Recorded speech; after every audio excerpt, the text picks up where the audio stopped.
Hello বন্ধুরা, এই মূর্তিটা দেখো কত সুন্দর। আমার শখের একটা মূর্তি। হ্যালো বন্ধুরা, তোমরা সবাই কেমন আছো? আশা করি সবাই ভালো আছো আর আমিও খুব ভালো আছি। এই মূর্তিটা আমার খুব শখের মূর্তি, কিন্তু কি বলবো, মূর্তিটা ফেটে গেছে। আমি আর মন্দিরে রাখতে পারছি না। ফেটে গেছে, তাও জুড়িয়েছি আঠা দিয়ে জুড়িয়ে আমি রেখেছি। এত শখের মূর্তি আমি কোথায় ফেলবো, তাই আমি আর ফেলিনি, ঘরেই রেখে দিয়েছি।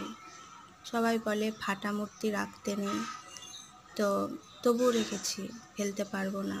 অনেক শখের মূর্তি আমার এটা।